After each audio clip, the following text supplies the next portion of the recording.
railroad train that is rolling down the tracks to the junction. Forget about your cares, it is time to relax at the junction. Lots of curves, you bet, and even more when you get to the junction. Petticoat Junction. There's a little hotel called the Shady Rest at the junction. Petticoat Junction. It is run by Kate. Come and be her guest at the junction. Petticoat Junction. And that's Uncle Joe, he's a moving kind of slow. Petticoat Junction. Petticoat Junction, brought to you by new improved Ice Blue Secret Deodorant. Now with hexachlorophene to help keep you cool, calm, dry.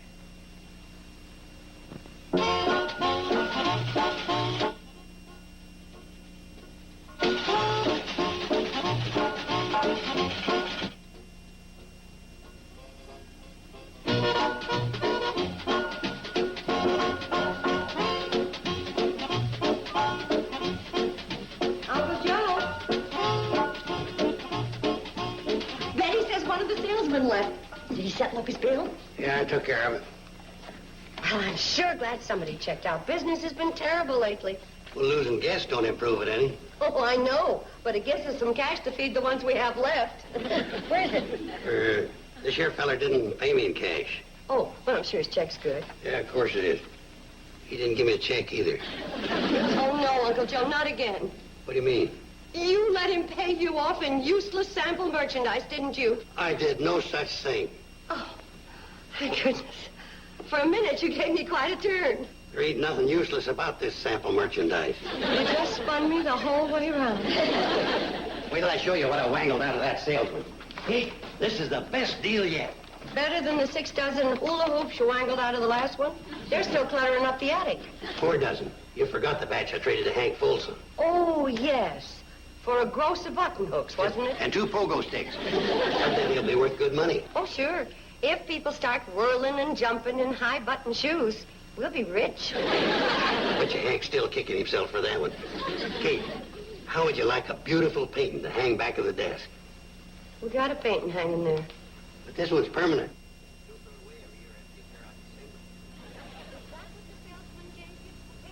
Not exactly. Not as near to it as you can get. If that's the nearest thing to a painting, you have a very poor sense of distance. Look, maybe I better explain it to you. You notice the picture is divided into all these little sections with numbers in them? Well, everywhere there's a number, you put a different color. And you know what you get? Different colored numbers? No sense of imagination. Now, here's the picture after I get finished painting it. Uncle Joe, the $10 that salesman owed us was our grocery money. How could you take a painting instead? Not just this one, Kate. He gave me 6 others. Here, if you don't like the sailing boat, how about a pedigreed setter? Here's General Custer I got from him on a horse. You should have gotten Alexander Hamilton. What's so special about Alexander Hamilton? His picture's on a $10 bill.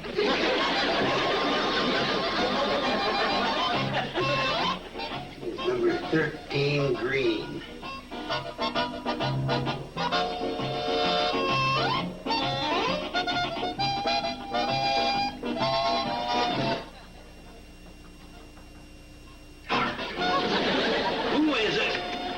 Nearly dinner time, Uncle Joe. Mom asked me to see if you were ready. Pretty soon, Betty Jo. I'm just putting the finishing touches on my painting. Here, hold this up for a spell. I want to make sure I got it right. Is this what you're painting? It's mighty pretty. Wait till you see how I done it. There, finished. What do you think of it? Wow. Of course, I can't take all the credit. I just copied it from the model. What's the ship doing on top of a mountain? Well, that's not a mountain. That's a wave. Brown wave? Notice that, huh? I guess I slipped up on that when I got the number switched. Instead of number 32, I used number 23. What about the purple sky? On this, it's blue. I guess I got that number backwards, too. 11? Those little things don't count. The real great artists sometimes slip up on the details. You'd know that if you'd ever seen a picture of the Venus de Milo. Hey, wait till you see it in this old frame I dug up out of the attic. Well, where are you going to hang it? I figure the best place is over the desk in the lobby. Isn't that kind of conspicuous? Yeah, that's what I was thinking. First thing folks will see when they come in will hit them right between the eyes. That's what I was thinking, too.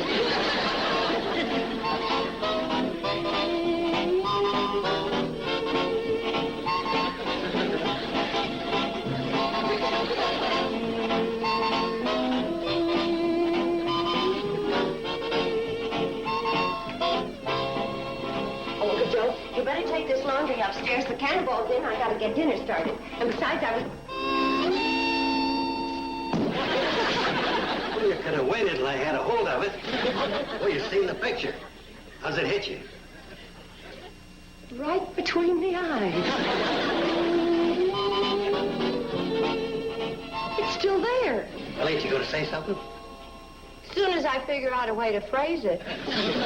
Does it have to hang up there? You know, when folks come in here, that's going to be the first thing they see. Well, that's the idea. Stranger comes through the door, walks over to the desk, trying to make up his mind whether to check in, looks up, sees a picture, And makes up his mind.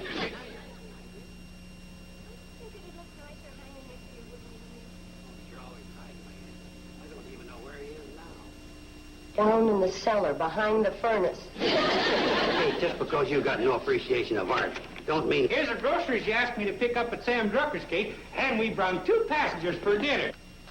Hey, watch what you're doing, Charlie. Lucky thing I'm carrying in the eggs.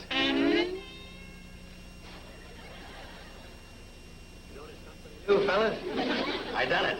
What for? Well, it gives a place class. Not many hotels got an original oil painting in their lobbies. Not that original. I reckon it's the first time a ship ever got stuck on top of a mountain. Well, what about Noah's Ark? Besides, that's not a mountain, it's a wave. A brown wave? A purple sky? Well, you're standing too close. Gotta move back from it to get the full enjoyment. Well, I know, but the lobby ain't big enough. You ain't gonna leave that thing up there, are you, Kate? Why ain't you? It looks just fine up there. Besides, it hides a crack in the wall. What crack? The one I made when I hung it up. Personally, I prefer a crack in the wall. I don't think the wall's the only thing around here that's cracked. That painting hangs just where it is, and I don't want to argue about it no more. I declare. Sometimes that man's just like a mule. Worse, a mule could paint 10 times better than that.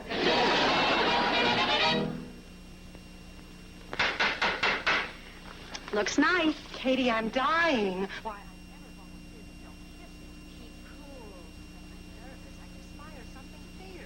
Tried this? Ice Blue Secret? New secret. Keeps underarms dry. You feel cool, calm. Nice little crucial tank. That's his third kiss. found the secret. New Ice Blue Secret deodorant. Keeps you cool, calm, dry. Going on a hike? Yeah, I'm late. I had to brush my teeth after breakfast. I always brush after I eat. Always. Well, he didn't that time. If you can't brush after every meal, brush often and use Gleam. Between brushings, food particles and bacteria form a harmful deposit on your teeth called plaque. Proper brushing with Gleam removes most plaque. So brush often even if you can't brush after every meal. And use Gleam.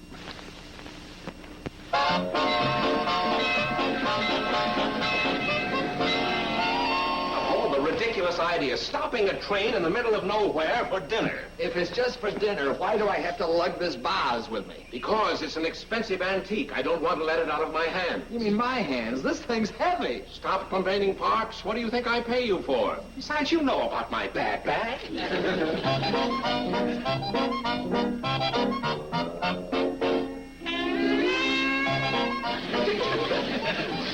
Before you come in any further, you better hand me that vase. What about your bad back? Never mind my back. Hand me the vase. Oh, it's all right with me, but I don't understand why all of a sudden you want... Now I understand. You know something, Parks? I think we've just walked into the Twilight Zone. And we're supposed to have dinner here. Who's hungry? Wait, I want to get a closer look at this. Oh, Mr. Cheever, you may have a weak back, but you certainly have a strong stomach. I'm not talking about the painting. Parks, wouldn't you say this frame is an authentic 19th century Von Getten? It certainly looks like it. Of course, I'd have to see the marks on the back to be sure. Look, that is authentic. That must be worth at least $200. Notice the subtle detail. Magnificent. Afternoon, gentlemen. See, you're admiring my painting. You painted this? Well, I don't like to brag, but I'm the artist. I wouldn't call that bragging. He means you have a very special talent. Special, huh?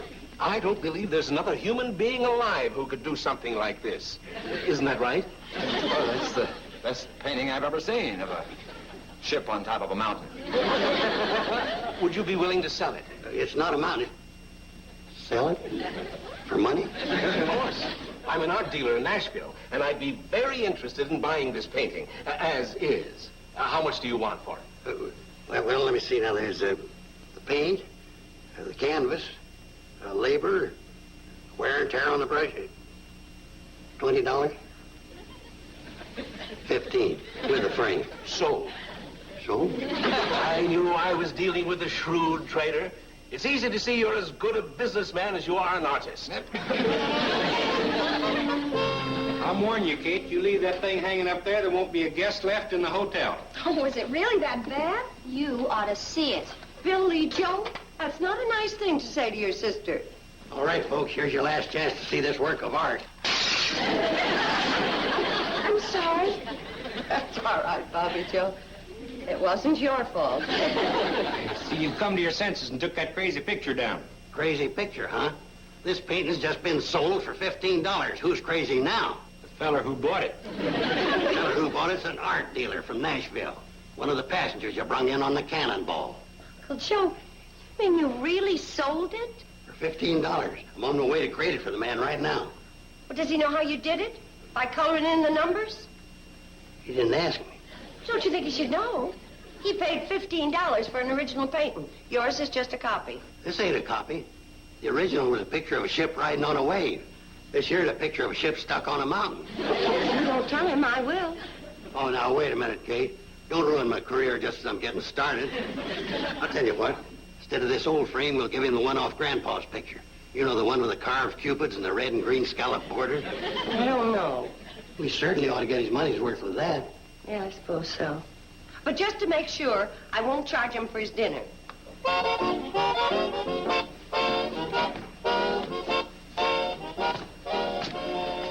Thank you, Mrs. Bradley, for the lovely dinner. And thank you, Mr. Carson, for the incredible work of art. We better get going. They're calling us. I'll carry it down the train for you. No extra charge. As I always say, there's no accounting for taste. Do you think Uncle Joe is really talented? Well, Mr. Cheever is an art dealer, and you heard how he kept calling the painting incredible. Well, for all we know, Uncle Joe could be a genius. Uncle Joe, a genius. That'd be nice. It would keep him occupied in his later years. You know, it's just impossible that Uncle Joe is Joe! Mom, I mean it. He shows all the signs of being one. Oh, I don't think so. Maybe his forehead slants back a bit. His chin doesn't recede. Either one of them. Mom, a primitive is what they call artists without any training. Oh? Sure. There was a woman called Grandma Moses up in New England who started painting when she was in her 70s. She never studied in her life, but her paintings are in all the famous museums. Well, that explains it. Uncle Joe must be a primitive. Still putting me on, eh, Kate? Oh, no, Uncle Joe, you don't understand. A primitive is what they call a famous artist who hasn't had any training. What Mom meant is that you could be another Grandma Moses. Grandma Moses? I ain't even married. Bobby Joe's talking about an old lady who was a famous artist. And that's the way she signed her paintings, Grandma Moses. Grandma Moses, huh? And you say she was a great artist? Her pictures are in all the museums. Say, that inspires me to another great original idea. From now on, I'll sign all my pictures, Uncle Joe. Excuse me, dear. Uncle Joe, I hope that this career in painting will make you very, very happy, but I wouldn't bank on it too much. Well, I am banking on it. It's the first chance in my life I've had a chance to be somebody and be respected by the people around here. Uncle Joe, I respect you, and so do the girls. Yeah, but you don't count. No, I mean, well, you know what I mean. Sure. You know, it's important for a man to feel that he's accomplished something in life and not just been a drag on his loved ones. But you haven't been a drag on us. We love and respect you. Oh, go on, Kate. That's true. Oh, I'll admit there have been times when that love and respect have skidded mighty close to irritation, but nobody's more important to us than you. Thanks, Kate. Knowing you and the girls think that way about me makes me feel great. Now I want you to be proud of me. That's why I gotta make good.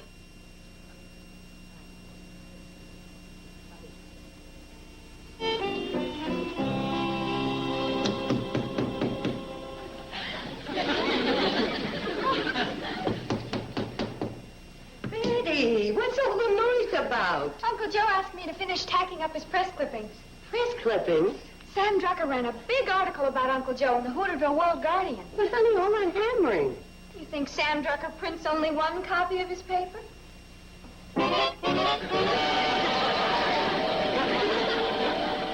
No wonder Sam said he doubled his circulation in this issue. Oh, Betty Joe, guess what happened?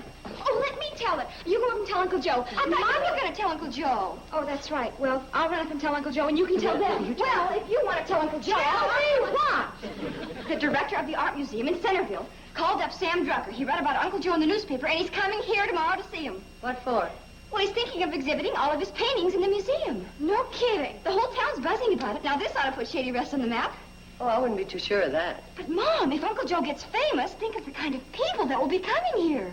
Man, I thought of it first now. Now, I need a lot of new clothes, Mother. Simmer down. In the first place, nothing has happened yet. And in the second place, we... Well, how do you like that for news? All them Uncle Joes that hang in a real art museum. What Uncle Joe's is? Aside from the picture you sold Mr. Cheever, you haven't painted a thing. Yeah. Lucky for me you thought of that, Kate. That's one thing I overlooked. What did you say that museum...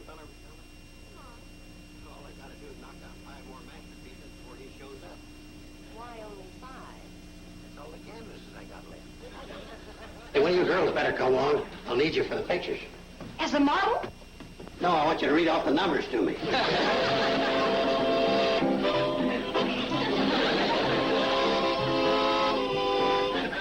Number 14, pink. Number 14, pink. Number 14, pink.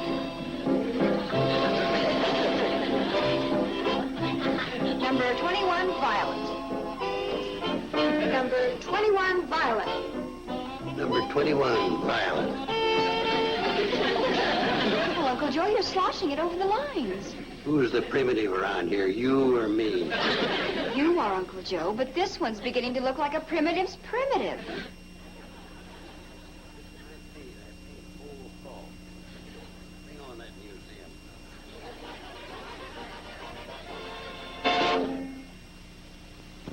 Now, raise the chin. Wait. This dandruff. I wanted to wear black for the year. It won't show in the picture. Well, it shows in person. Did you ever try that Head and Shoulders shampoo? No, but I've tried every other shampoo. Sure licked my dandruff. Really? Yep. Well, maybe I will try it. When I think of graduating in a black cap and gown. Now!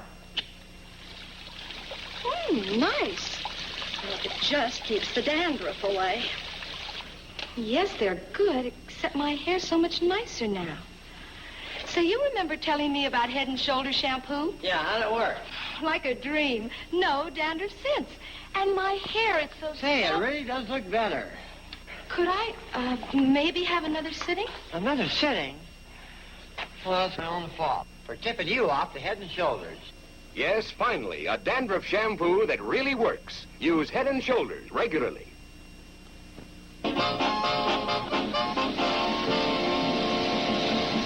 Mom, the Cannonball's here with the people for Uncle Joe's art exhibit. Oh, I sure hope everybody likes the way he paints. They've already had a sample. Look. Oh, no, he's painted on another one of my bed sheets. Anyway, I was hoping Uncle Joe would stick to his canvases and leave my bed sheets alone. I guess that's the price of art, Mom. More like the price of a new sheet. Uncle Joe, get ready. Here they come. Bring them on, especially that museum fella.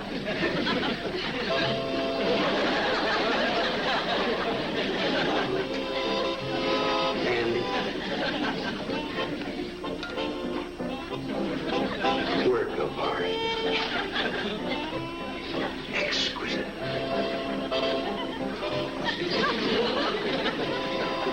Oh, Billy, don't be stingy with the punch. We want to make a good impression.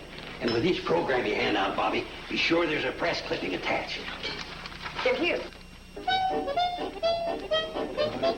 What's this? The program. You know, you can't tell the paintings without a program. You can say that again.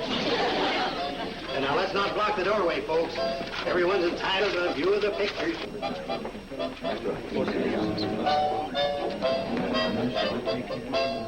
General Custer owned his horse. I can see the horse, but where's General Custer?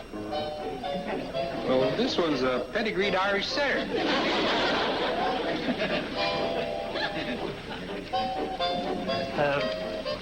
I'm E.T. Gibbs from the Centerville Museum. Well, welcome to the Shady Rest Gallery, Mr. Gibbs. Howdy. I guess you're the artist. Oh, you can tell, huh? Billy, give Mr. Gibbs some punch. Come right over here and we'll take a look at the pictures. Now, this is a pedigreed Irish setter. This was General Custer, before the Indians got to him.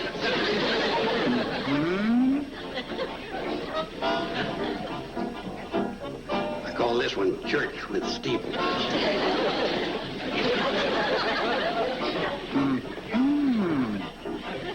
I didn't get that last one, Kate. What was it, a or a Huh? Well, what do you think? This one's for cow fanciers. Mr. Carson, I've seen Impressionism, Expressionism, Cubism, Surrealism. But this is pure sadism. You couldn't even follow the numbers. Maybe you better have some punch. Oh, man.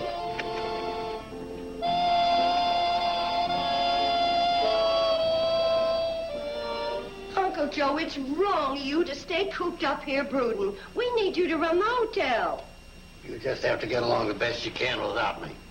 My mind won't concentrate after being laughed at by all them folks from Hooterville. You mustn't feel bad, Uncle Joe. You're not the only great artist to be laughed at by the masses. Were they there, too? What Petticoat means is that there were a lot of important painters who weren't appreciated while they were still alive. Like Rembrandt. He didn't become famous until 100 years after he died. It may be all right for Rembrandt, but I'd rather be around when it happened. Uncle Joe, you're just not doing any good grieving just because... The cannonball. And they're signaling they brought someone. I better get on down. You keep talking about those important artists, but stick to the live ones.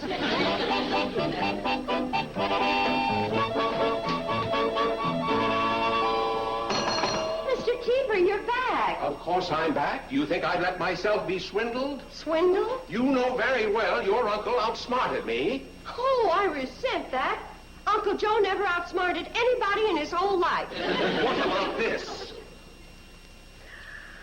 You mean the painting? Not that monstrosity. I'm talking about the frame. I bought an authentic antique Von Getten frame, and your uncle substituted this piece of junk.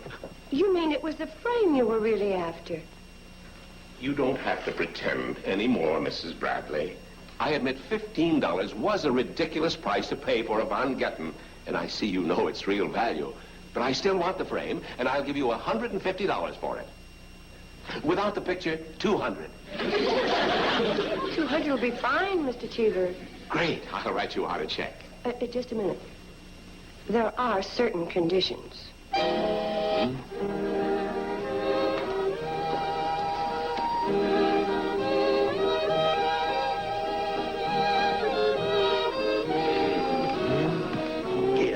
Back to bed. I'll buy them. You mean you like them? I said I'll buy them. Mr. Carson, I didn't think it was possible, but you did it again. Well, thank you, Mr. Cheever. How about $40? I'll pack them up. No. Mr. Cheever means $40 apiece. What are you trying to do, Kate? Isn't that right, Mr. Cheever? Naturally. But that's $200. Well, $200 is a fair price, but on one condition. Kate. That you give back Grandpa's frame and take the old one. Kate. But there's just one thing. Uh-oh. I have a condition. I think I'm getting one. This is a unique collection. I mean, these paintings are the only ones of their kind. That makes them more valuable, huh? Well, maybe not right now. Maybe not in your lifetime, Mr. Carson. But there's no telling what they might be worth if these are the only ones there are after you're gone. Like Rembrandt. Well, the point is, if you keep flooding the market with Uncle Joe's, well, you can see what'll happen to my investment. I see what you mean. That's why you've got to agree not to paint another picture without my permission. That sounds fair enough to me, Mr. Cheever.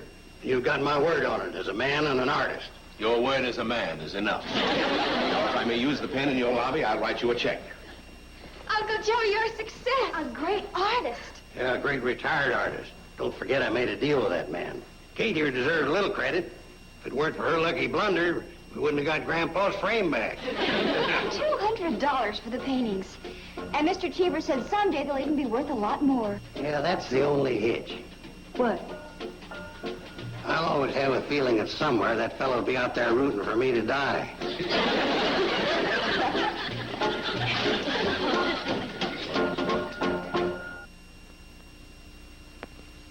Judy Parker, you did that with push-button lilt? Sure did. Now it's for roller permanents, too. I use it for curler permanents. But this foam makes it easy and neat for roller permanents, too. You tell her, Judy. For a smooth, curvy roller hairstyle, read Lilt's Roller Permanent directions. Grab a handful of rollers and push the button. Lilt foams on, easily, no dipping. Lilt foams in, neatly, no dripping. Saturates completely. Only Lilt has a push button. That makes it easy. Only Lilt has foam. That makes it neat and pretty. So for curvy roller styles that won't brush out, curly curler styles that won't crush out, try push-button Lilt. Easy and neat for curler permanents, and now, roller permanents, too. Petticoat Junction, brought to you by Gleam, the toothpaste with the patented GL70 formula.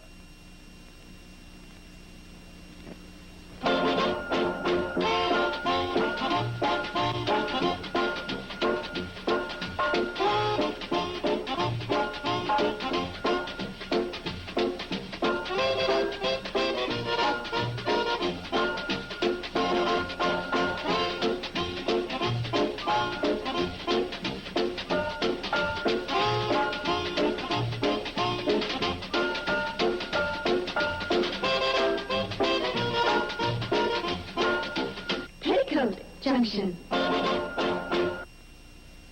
This has been a Filmways presentation.